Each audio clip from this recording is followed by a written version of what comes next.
로마서 10장 9절입니다.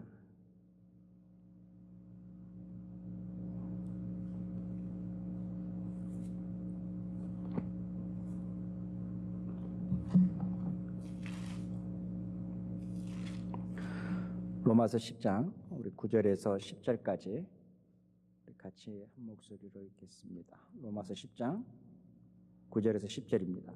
당신이 만일 예수는 주님이라고 입으로 고백하고 하나님께서 그를 죽은 사람들 가운데서 살리신 것을 마음으로 믿으면 구원을 얻을 것입니다. 사람이 마음으로 믿어서 의에 이르고 입으로 고백해서 구원에 이르게 됩니다. 아멘. 자, 우리 이제 로마서 마지막 단계지만 우리가 로마 16장에 있는 성도들의 그 모습을 보면서 로마 교회가 어떻게 강하게 됐는지, 그 다음에 로마 교회 구성원들이 어떻게 믿음이 강한 믿음의 사람들이 됐는지, 이제 그것을 보기 위해서는 그 사람들이 정말 복음의 엑기스, 복음의 본질, 그 다음에 중요한 그 복음에 대한 것이 정확하게 초점을 맞춰서 그들이 있었기에 가능하다라는 것을 우리가 조금 점검해 보려고 계속적으로 다시 뒤돌아가면서 중요한 키워드들을 조금 뽑으려고 합니다. 왜냐하면 우리가 이것을 놓쳐버리면 물질 문명 속에서, 경제 논리 속에서 항상 우리가 잘못된 복의 개념들, 잘못된 믿음의 개념들, 잘못된 성경적인 부분들을 우리가 가지고 있을 수 있기 때문이라는 겁니다. 여러분, 주보 뒷면에 보면 이 설교를 이렇게 정리할 수 있게끔 이렇게 필기독으로 되어 있습니다. 그래서 여러분들이 보시고 그래서 기록하고, 그 다음에 또 오른쪽 편에 보면은 적용에 대한 부분들이 있습니다. 그래서 우리가 나눔 시간에도 계속적으로 이렇게 가려고 합니다. 우리가 그러기 위해서는 먼저 1세기 유대교, 그 다음에 1세기의 복음이 지금 오늘 우리들이 전하고 있는 복음, 그리고 오늘 우리가 이해하고 있는 복음과의 어떤 차이가 있는지, 그리고 1세기 유대인들이 바라고 있었던 하나님의 나라, 그리고 1세기 유대인들이 바라고 있었던 하나님의 오심, 예수 그리스도에 대한 그들의 생각은 어떤 것이었는지를 우리가 한번 생각해 봤으면 좋겠습니다. 1세기 유대인들은요, 그들이 직접 하나님이 오셔서 그들을 구해 줄 거라고 하는 그들에게는 소망, 믿음이 있습니다. 그것은 역사 속에서 끊임없이 그들에게도 이야기 있었고 역사적으로 이야기하고 있었죠. 그들이 생각하는 그 하나님, 1세기 유대인들이 바라고 있는 하나님은 어떤 힘의 논리로 오셔서 자기들의 그 노예와 그 신분의 부분 속에서 출애굽처럼 강한 리더십을 가지고 강한 왕으로서 어떤 강한 이로 오셔가지고 자기들을 신의 산과 가나안으로 인도하실 그러한 것을 그들은 마음에 품고 있었던 것이겠죠. 그래서 1세기 유대인들의 마음속에서는 그 오실 메시아, 그 오실 예수에 대한 그들의 생각과 이미지와 상상이 있습니다.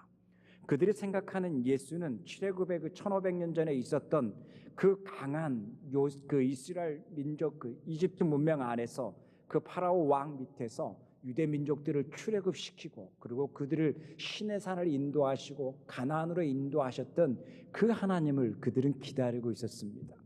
그것뿐만 아니라 그들에게는 모든 속박에서부터 해방되는 것뿐만 아니라 이제는 하나님이 그들의 왕이 되심을 고백할 수 있고 그리고 절대적인 통치자인 그 나라를 그들은 꿈꾸고 있었고 기다리고 있었습니다.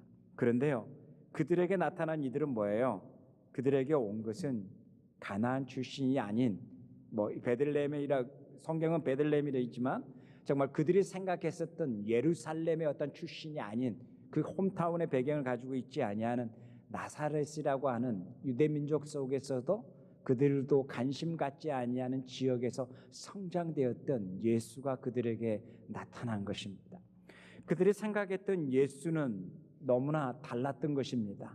어떤 화려하게 그리고 어떤 큰 학파에서 제대로 어떤 율법을 배우고 그 교육의 환경 속에서 나타나야 될 예수라고 생각을 했었는데 그들에게 나타난 예수는 초라했던 모습이었었고 모든 유목민뿐만 아니라 피난 사람들이 가장 정착하기 쉽고 가난한 사람들이 가장 많이 밀집되어 있는 나사렛이라는 그 동네 안에 생활의 터가 없어서 그냥 어촌에서 그냥 고기를 잡으면서 생활할 수밖에 없는 그 갈릴리 호수 주변에서 성장되어 있었던 그 예수의 모습이었다라는 것입니다. 그리고 그 예수는 예루살렘에서 교육을 받고 큰 성전에서 그 학파에서 율법과 하나님의 말씀을 연구하면서 화려하게 나타날 예수라고 생각을 했는데, 그 예수는 초라하게 아주 많은 사람들 관심 밖에 있는 갈릴리 출신 사람들, 그 갈릴리의 어촌에서 있었던 사람들, 배우지 못한 사람들, 그리고 신분이 낮은 사람들, 그리고 질병을 가지고 있는 사람들, 그리고 예루살렘의 사람들이 봤을 때 죄인이라고 이야기할 수 있는 그 사람들과 어울리면서 나타난 그 예수의 모습은 아마 어쩌면 유대인들이 바라봤었던 그 예수의 모습 속에서 아마 분노마저도 느낄 수 있었을 것입니다.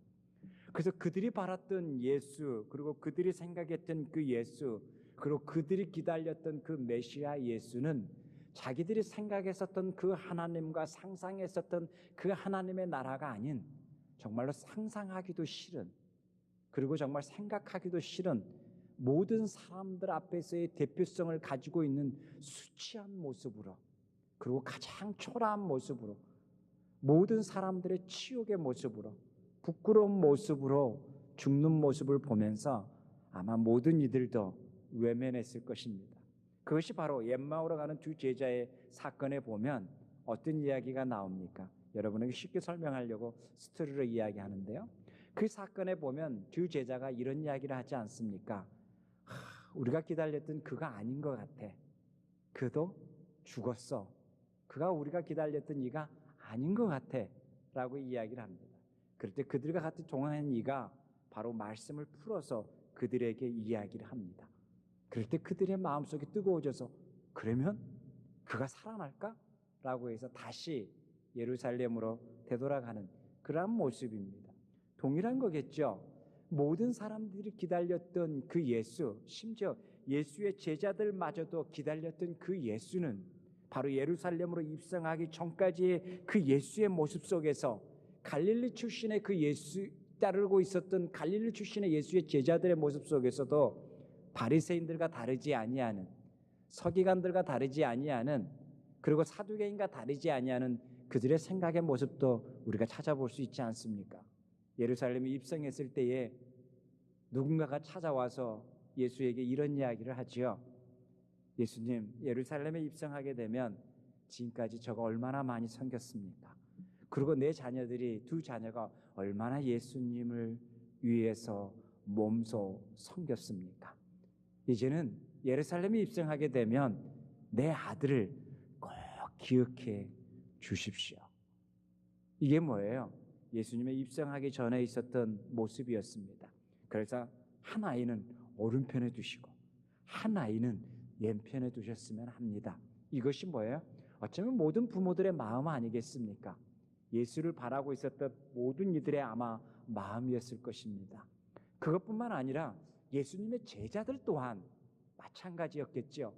예수님의 제자들 또한 예수가 십자가에 끌려가는 모습을 보면서 한 명, 두 명 실망하기 시작했을 것입니다.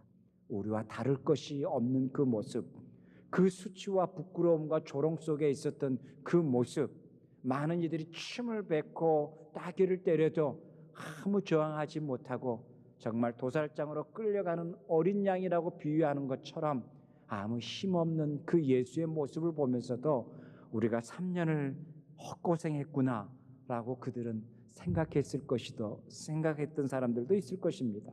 어쨌든 그들이 생각했던 하나님의 모습은 아니었습니다. 그들이 생각했던 예수의 모습도 아니었었죠. 사두개인은 달랐을까요? 바리새인은 달랐을까요? 예수님의 제자들은 달랐을까요? 여러분, 그렇지 않다라는 것입니다. 이것이 우리가 정확하게 성경을 봐야 되는 우리의 렌즈가 돼야 됩니다. 심지어 예수의 복음을 먼저 전했었던 사촌이었던 세례 요한 다르지 않다라는 것을 우리는 볼 수가 있습니다. 여러분, 누가복음에 보면은요, 그 이야기를 7장에 보면 19절과 20절에 보면 잘 이야기하고 있습니다. 사촌이었던 요한이 있었죠. 그 요한은 그 많은 유대인들을 향해서 복음을 준비합니다. 회개하라고 이야기합니다. 그리고 그 요한의 마음속에는 어쩌면 출애굽을 기다리고 있었을 것입니다. 그래서 그 출애굽을 기다렸던 유대 민족들이 그 전날에 유월절에 모든 것을 정결하게 했던 것처럼 그들도 출애굽을 기다리면서 새로운 그 예수를 기다리면서 왕을 기다리면서 그들 모두가 다 어디에 들어갑니까? 요단강에 들어가기 시작을 합니다. 그래서 요단강에 들어가서 그 모두가 정결한 예식을 치르게 되는 거죠. 그것을 우리는 헬라어에서 밥티조라고 이야기합니다. 밥티조라는 말은 뭐냐면 무엇에 잠기다라는 것입니다. 모든 것에 잠기다라는 것이 밥티조입니다. 이것이 오늘날의 밥티스, 그 침례, 바로 세례를 받다라는 것으로 유래되는 그런 단어의 파생된 부분입니다.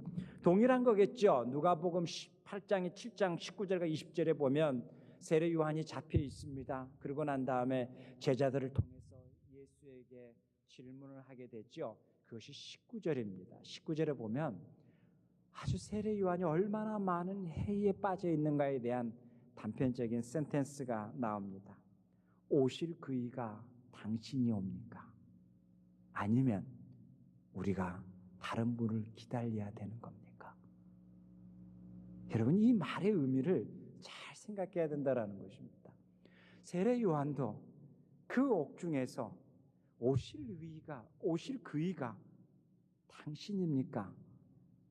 자기가 기대했던 그 예수, 강한 왕으로 오실 그 예수, 그리고 수많은 이들이 영적인 유월절을 기억하면서 요단강에서 모두가 다 세례를 받고 그 물에 잠기고 이제는 나와서 그들이 출애굽을 기다리고 있고 새로운 나라의 도래를 기다리고 있었던 그 유대 민족 앞에 초라한 그 예수의 모습을 보면서 오실 그이가 당신입니까? 그리고 그가 잡히기 전에 예수의 모습을 보면서 그 안에 성령의 비둘기가 임하는 모습을 보면서 세례 요한의 모습 속에서는 강한 왕으로서의 그 오실 일을 생각을 했는데 지금 예수의 이야기를 듣고 소문을 들었을 때에 그 마음속에 회의가 생기겠죠. 그러고 난 다음에 우리말로 표현하면 당신이 진짜 보내는 사람 맞습니까? 아니면 우리가 다른 분을 기다려야 되는 겁니까? 여러분, 세례 요한마저도 이러한 고민을 했다라는 거예요. 여러분, 사두개인, 바리새인, 세례 요한, 그리고 심지어 예수를 열심히 따랐던 12명의 제자, 500명의 문도라고 할 수 있는 그 그룹들, 수많은 예수의 제자라고 했던 사람들, 그 모두가 그들의 가지고 있었던 예수와의 관계 속에서의 그 신뢰가 무너지면서 그들이 생각했던 믿음이 해이에 빠지기 시작하는 거죠. 뿌리 자체가 흔들리는 거죠. 우리가 기다렸던 분이 아닌 것 같아. 왜냐하면 그분은 초라하게 죽었거든. 어쩌면 그 십자가상에서 많은 천군 천사와 그 호령 앞에 십자가가 갑자기 날개를 달든지 어떤 강한 힘의 모습으로 나타나기를 바랬던 이도 있었을 것입니다. 그래서 어떤 이가 마지막에 조롱을 하지 않습니까? 너가 유대인의 왕이라면서, 너가 하나님의 아들이라면서, 그러면 천군 천사를 불러봐 라고 조롱 아닌 조롱을 하게 되는 거죠. 어쩌면 그 마음속에 그런 기대도 있지 않았겠습니까? 예수를 마지막 순간까지 예수를 따르고 있었던 그 무리들도 어쩌면 그 기대를 가지고 있지 않았겠습니까? 그런데 그들이 생각했던 기대의 하나님, 그들이 생각했던 그 예수는 아니었다라는 것입니다. 여러분의 믿음은 어떻습니까? 우리가 예수 그리스도를 믿고 있고 하나님을 믿고 있지만 여러분의 삶의 터에서, 여러분의 삶의 자리에서 여러분이 생각했던 그 예수님, 여러분이 생각했던 그 하나님의 일, 여러분이 생각했던 그 하나님의 일하심에 대해서 여러분은 어떠한 반응을 나타나십니까? 동일하겠죠. 그 시대 1세기에 있었던 유대인들의 모습, 제자들의 모습, 심지어 예수의 사촌이었던 세례 요한의 모습마저도 어쩌면 우리들의 모습일 수도 있겠죠. 어쩌면 저 자신이 예수를 바라봤던 모습이 있겠죠. 바르게 복음을 전하면 구름대처럼 사람이 모일 거라고 하는 잘못된 착각에 빠질 수도 있겠죠. 하나님은 분명히 살아계시기 때문에 하실 거라고 하는 부분이 있겠죠. 우리가 생각했었던 기대의 예수님, 우리가 생각했었던 무엇인가 이루어질 거라고 하는 기대치에 가지고 있는 그 틀 속에서의 하나님, 내가 바라는 그 하나님이 어쩌면 내가 바라지 아니하는 모습으로 나타났을 때에, 내가 원하지 아니하는 모습으로 나에게 응답하시고 나타냈을 때에 과연 나의 반응은, 과연 내가 가지고 있는 그 믿음은, 그 뿌리는 흔들리지 않을 수 있을까? 라는 생각을 얼마나 많이 하는지 모릅니다. 어제 토요일날 큐티의 모습 보면서 아침에 얼마나 고통했는지 몰라요. 정말 하나님이 이렇게 언약과 약속을 하고 그 하나님의 신실하심에 대해서 이렇게 이야기했을 때에 하나님의 그 신실하심을, 찬양을 다윗이 이렇게 이야기하고 하나님의 사람이 이렇게 이야기하는 그 자리까지 얼마나 그 마음속에 하나님과 씨름과 하나님과의 관계, 하나님 속에서의 실망함, 하나님 속에서의 좌절함, 그 얼마나 많은 시간들 속에서 그가 하나님을 찬양하는 자리까지 갈 수 있었을까? 라는 그 모습을 보면서 우리의 믿음의 항해는 결코 쉬운 것이 아니구나라는 것을 발견하게 됩니다. 자, 이러한 1세기의 배경을 가지고 있는 가운데에서 이제는 바울이 복음을 전하게 됐죠. 그리고요, 바울이 정확하게 예수가 어떤 분인가에 대해서 복음을 전하게 됐죠. 바울뿐만 아니라 예수님의 제자들 또한 예수가 어떤 분인가에 대해서 복음을 전하게 되는 거죠. 더욱더 유대인들이 받아들이기 힘들었던 것은, 1세기 유대인들이 힘들었던 것은 바로 예수가 그렇게 죽었다라는 것보다 더 힘든 것은 바로 그 예수가 하나님이 약속했던 분, 그리고 그 예수가 다윗의 혈통과 자손에서 나왔던 분, 그래서 끊임없이 마태복음에서 이야기하고 있는 예수가 누구인가에 대해서, 혈통에 대해서 이야기하고 있는 그 모든 출발의 기점에 대해서 예수가 바로 다윗의 후손이었다라고, 하나님의 약속한 분이었다라는 것을 계보를 통해서 증명하는 모든 부분 속에서 어쩌면 유대인들이 더 힘들 수 있겠죠. 왜요? 그들이 생각했던 하나님은 아니었기 때문이죠. 그들이 생각했던 강한, 다시 그 출애굽해서 강한 이스라엘, 강한 다윗의 왕국을 꿈꿨던, 로마로부터서 속복에 벗어나서 강한 이스라엘 민족이 되고 이제는 모든 그 팔레스타인 지역을 다시 강하게 다스릴 그 왕을 기대했었는데, 그러한 왕이 아닌 모습을 보면서 어쩌면 더 유대인들이 힘들어할 수 있었겠죠. 그러한 부분 속에서 바울이 로마에 있는 성도들에게 복음의 이야기를 합니다. 그리고 그 예수가 누구인가에 대해서 이야기를 합니다. 그리고 그 예수가 우리를 위해서 무엇을 하셨는가를 이야기합니다. 유대민족이 원했던 예수는 왕이었습니다. 힘이었습니다. 그래서 힘으로 모든 것을 다스리고 통치하고 누리는 것, 이것을 유대인들이 꿈꾸는 왕이었습니다. 그런데요, 하나님이 원하는 왕은, 하나님이 원하는 나라는 그러한 힘의 통치가 아니었습니다. 가장 근본적인 죄의 문제를 해결해 줄 수 있는, 치유해 줄 수 있는 성김의 왕이었습니다. 힘으로써 다스리고 누르는 왕이 아니라 내 스스로도 해결하지 못하는 가장 근본적인 죄의 문제를 해결해 주는 통치자의 왕이 아니라 성김의 왕으로 나타나신 것입니다. 그것뿐만 아니라 예수는 그들에게 나타났을 때는 모든 문제를 해결해 주는 기준이 경제의 기준이었을 것입니다. 부의 기준이었을 것입니다.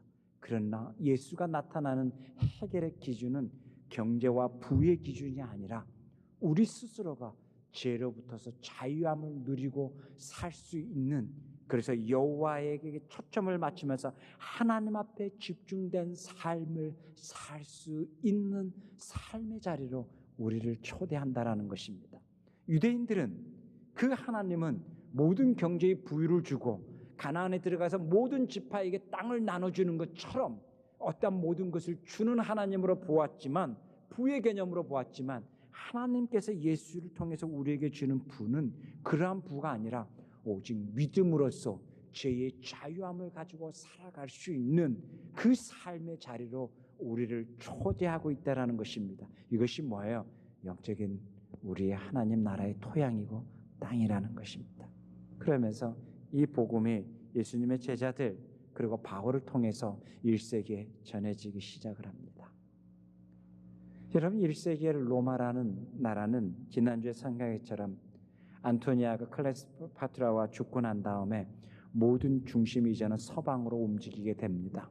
그때 당시에는 서방과 팔레스타인이 나눠져 있었고 모든 경제의 부는 팔레스타인 중심으로 이루어져 있지만 이제는 옥타비누스가 이란까지 모두 무찌르고 난 다음에 이제는 모든 것이 팔레스타인과 서방이 하나 되기 시작을 합니다. 모든 경제와 부가 팔레스타인이 가지고 있는 경제의 부가 어디로 가게 됩니까? 로마로 가게 됩니다. 과거에는 옥타비누스와 안토니아가 둘이 있을 때는 모든 경제의 부는 팔레스타인에 집중돼 있었지만 이제는 안토니아 죽고 난 다음에 모든 부와 경제의 모든 것은 로마로 향하게 되고 로마에 집중하게 됩니다. 그러면서 로마의 모든 중심의 황제가 아우구스투스, 존귀한 자, 존경한 자, 어떤 황제, 이제는 황제라는 단어가 출현하게 됩니다. 그것은 뭐예요? 신이라는 의미입니다. 그때부터서 로마 황제를 숭배하게 합니다. 모든 사람들은 로마 황제를 거역할 수가 없습니다. 그 커뮤니티 안에, 그 도시 안에 황제를 거스르는 자는 아무도 없습니다. 황제를 숭배하지 않을 수 없는 자 아무도 없습니다. 왜요? 황제가 모든 경제와 모든 군사와 모든 힘으로 하나를 지배하고 있기 때문에 그 안에서 어느 누가 숭배하지 않을 자가 아무도 없다라는 것입니다. 이러한 문화와 틀 속에서 이제는 로마라의 조그마한 가정 안에서 모이는 예수를 따르는 자가 출현하기 시작하는 거죠. 그들은 팔레스타인의 예수를 따르기 시작을 합니다. 그리고 그 예수를 따르면서 그들 안에서 수많은 시간 속에서 많은 해이와 갈등도 있었을 것이고 어떤 이는 예수를 믿는 것이 너무 힘들어서 배교하고 돌아가는 이들도 있었을 것이고 어떤 이는 정말 이렇게 꼭 믿어야 되는가라고 고민하면서 살아갔던 이들도 있었을 것입니다. 어쨌든 많은 시간이 지나고 난 다음에 로마라는 교회가 그 구성원들이 믿음이 건강하고 성장되는 것뿐만 아니라 철근 콘크리트처럼 믿음이 튼튼해서 황제라는 거대한 그 마차 앞에도 흔들리지 아니하고 견고해질 수 있었던 이유가 뭘까? 이것이 이유는 우리가 찾아야 된다는 것입니다. 부가 여러분 믿음을 강하게 만들던가요? 우리는 이제는 조금 더 이제는 뒤돌아봐야 되는 거죠. 왜요? 역사가 이제는 우리에게 있기 때문입니다. 어때요? 많은 부가 풍요로움이 우리를 더욱더 믿음을 강하게 하던가요? 많은 부와 그 풍요로움이 더욱더 우리가 하나님을 찬양하는 삶의 자리로 우리를 초대하던가요? 꼭 그것만은 아니라는 것입니다. 우리가 흑백처럼 살아갔지만 우리가 넉넉하고 풍요롭지 못하게 살아갔지만 그 가운데에도 하나님을 신실하게 믿었던 사람도 있었을 것이고 부가 하나님이 주신 축복이라고 외치면서 하나님이 주시는 모든 이 부가 하나님이 우리에게 주시는 은혜라고 외치면서 살아갔던 오늘의 우리의 시대 안에서 과연 우리가 더욱더 하나님을 신실하게 믿고 가고 있는지 더욱더 우리가 하나님을 찬양하고 있는지 바르게 가고 있는지 그리고 그 부가 진정 하나님이 우리에게 주신 건지 우리가 한번 점검해 볼 수도 있다라는 것입니다. 그러기에 기준은 부가 되는 것이 아니라 풍요로움이 되는 것이 아니라 기준은 하나님이 돼야만이 그 부도 사용할 줄 알고 풍요로움도 사용할 줄 안다라는 것입니다.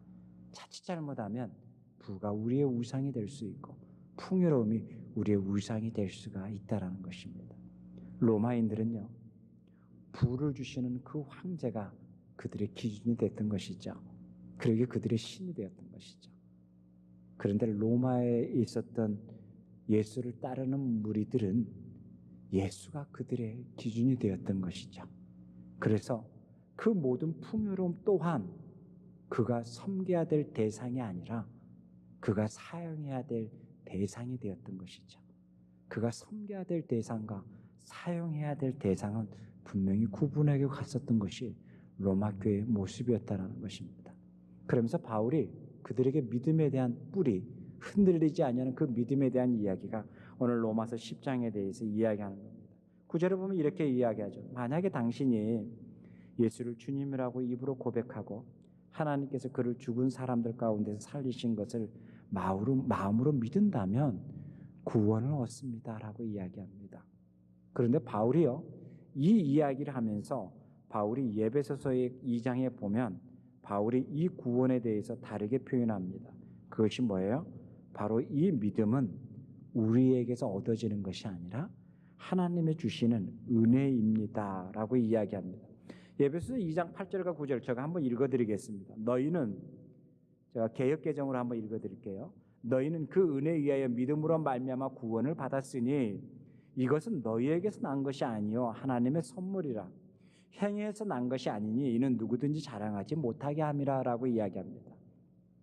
이것을 새 번역으로 읽어드리겠습니다. 여러분은 믿음을 통하여 은혜로 구원을 얻었습니다. 이것은 여러분에게서 난 것이 아니요 하나님의 선물입니다. 행위에서 난 것이 아닙니다. 그러므로 아무것도 자랑할 것이 없습니다 라고 이야기합니다.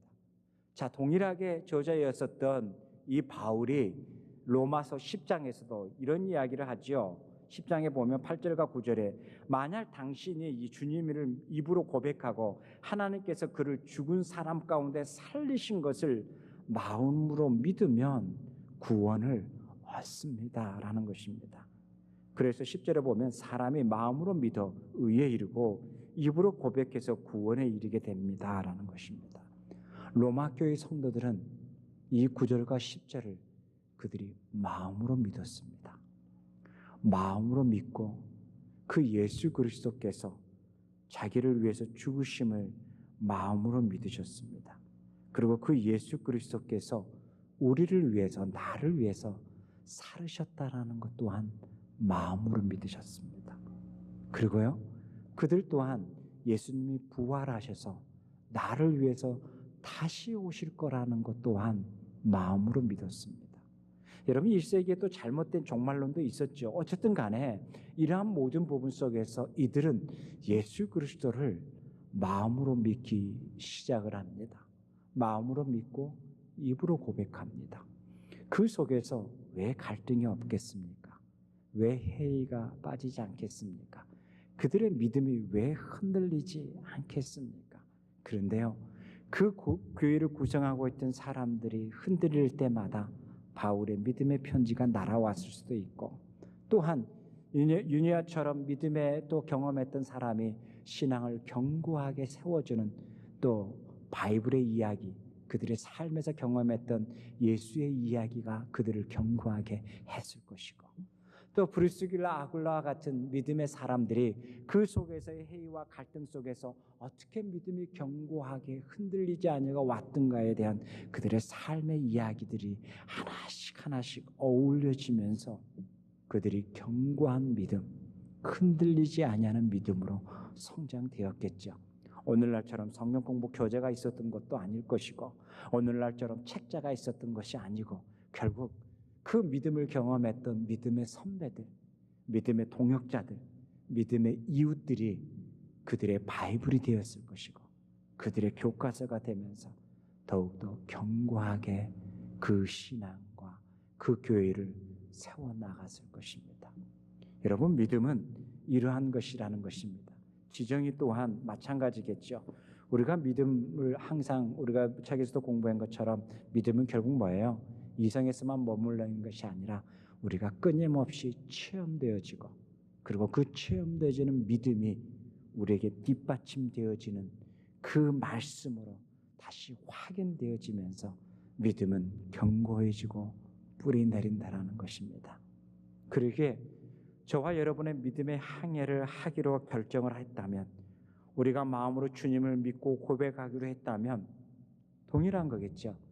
우리 믿음이 견고해지기를 원하고 우리 믿음이 정말 철근 콘크리트처럼 단단해지기를 원한다면 우리가 어떠한 지와 정과 의가 있어야 된다는 것은 우리 모두가 알 거라고 생각을 합니다.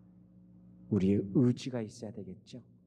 우리의 순종이라는 의지가 있어야 되고, 우리의 지라는 부분이, 정의라는 부분이 어디에 많이 노출되어져서 우리가 견고하게 가야 된다라는 것을 알았겠죠. 이 로마 교회 또한 얼마나 많은 배교자들이 있었겠어요. 흔들려서 그 예수 믿기를 거절하고 떠났던 얼마나 많은 가정의 식구들이 있었겠습니까? 그 가운데에도 믿음이 견고했던 사람들의 이유는 있었겠죠. 그냥 믿기만 하면 돼 라고 하는 것이 아니라 그 믿기만 하면 됐던 것이 흔들릴 때마다 그 마음이 확증되어졌던 믿음의 사건들이 그들을 견고하게 했었겠죠. 오늘날 우리도 마찬가지지 않겠습니까? 믿음이 해이가 생길 때에, 갈등이 생길 때에, 꼭 이렇게 믿어야 되는가에 대한 고민이 생길 때에, 아니 저렇게 믿어도 잘만 사는데, 저렇게 믿어도 폼나게 사는데 라고 하는 그 모습을 보면서 우리가 얼마나 많은 갈등을 합니까? 꼭 이렇게 내 많은 시간을, 조금 드라마도 볼 수 있고 영화도 볼 수 있고 좋은 데도 갈 수 있는데 굳이 꼭 교회 나와야 되고 성경 공부해야 되고 말씀 읽어야 되는데 내가 이렇게 시간을 소비할 수 있을까라고 하는 고민도 있지 않겠습니까? 그런 모든 부분 속에서 우리가 많은 갈등을 생길 때도 결국은 우리의 모든 시간과 모든 것들은 어느 누군가에게 노출되는 것만큼 그에게 지배당한다라는 것입니다. 그에게 하나님 앞에 노출되는 것만큼, 하나님 앞에 우리의 초점을 맞춰서 살아가는 것만큼 우리의 대상이 예수 그리스도를 믿고 고백하고 하나님을 나의 아버지로 고백하는 그 믿음의 대상과 그 고백에 가는 그 초점되어 있는 삶이 많이 노출되면 노출되는 것만큼 우리의 믿음 또한 견고해지지 않겠습니까? 어느 때는 조그만 바람에도 흔들린다 할지라도 우리의 믿음이 다시 한번 추스리고 일어날 수 있었던 것은 우리의 믿음이 확증된, 우리들의 체험된 사건들, 그리고 그 사건들 속에 다시 한번 확인되어지는 그 말씀들이 우리 삶의 자리에서 강물처럼 흐르면 흐를수록 우리가 더욱더 믿음이 견고해지지 않겠습니까? 여러분, 흔들리지 맙시다. 우리의 믿음은 절대 흔들리지 아니합니다. 세상은 끊임없이 흔들릴 겁니다. 황제는 끊임없이 그 예수를 따르는 자를 흔들릴 겁니다. 그래서 무서운 공포로 그들을 위협했습니다. 또 무서운 공포뿐만 아니라 사람들이 찢겨가면서, 동물 앞에서 찢겨가는 그 모습을 보면서 예수 믿는 것을 포기하기 위해서 수많은 사람들 앞에서 그러한 일들도 벌였을 것입니다. 그런데도 그들이 믿음이 견고해질 수 있었던 것은 그들의 의지가 강했기 때문에요. 그들의 지정의가 있기 때문에요. 바울은 에베소서 2장 8절과 9절에서 그렇게 이야기합니다. 이것은 하나님이 주신 은혜입니다. 하나님이 주신 은혜이기에 우리가 믿음이 견고해질 수 있는 것입니다. 저와 여러분 또한 하나님의 믿음의 울타리 안에서 살아갑니다. 그러기에 우리에게 믿음을 주신 그 하나님, 우리에게 믿음이라는 그 울타리를 주시는 그 하나님 앞에 날마다 감사하면서 우리의 믿음이 더욱더 견고했으면 합니다. 찬송가 620장에 보면 이런, 여기에 모인 우리 보면 2절에 이렇게 있습니다. 주님이 뜻하신 일 헤아리기 어렵더라도 언제나 주님 뜻 안에서 내가 있음을 아노라. 우리가 주님의 뜻을 헤아리기 어렵더라도, 우리의 이성으로 이해하기 힘들더라도, 나는 이렇게 됐으면 좋겠는데 주님은 생뚱맞게 그렇게 하지 않냐고 침묵하고 있다 할지라도 언제나 주 뜻 안에 내가 있음을 고백합니다 라는 겁니다. 우리가 이 찬양 다시 한번 했으면 좋겠습니다. 620장 우리 2절입니다. 주님이 뜻하신 일 헤아리기 어렵더라도, 주님이 뜻하신 일 헤아리기 어렵더라도 언제나 주 뜻 안에 내가 있음을 아노라. 사랑과 말씀들이 나를 더욱 새롭게 하니 때로는 넘어져도 최후 승리를 믿노라. 이 믿음 더욱 크세라. 주가 지켜주신다. 어둠 밤에도 주의 밝은 빛 인도하여 주신다. 하나님 아버지, 우리에게 이러한 믿음 주십시오. 우리의 믿음의 이러한 동역의 모습 주십시오.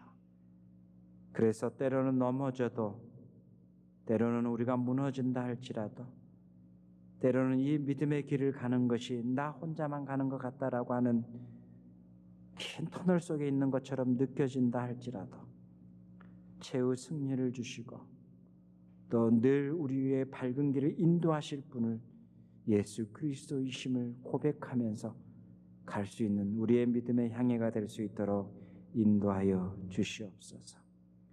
그래서 우리 성도들이 이 샌디에고 안에서 머물러 있는 시간 동안 믿음이 흔들리지 아니하고 견고하게 갈 수 있는 우리 공동체의 구성원들이 될 수 있도록 축복하여 주시기를 원합니다. 감사합니다. 예수님의 이름으로 기도하옵나이다. 아멘.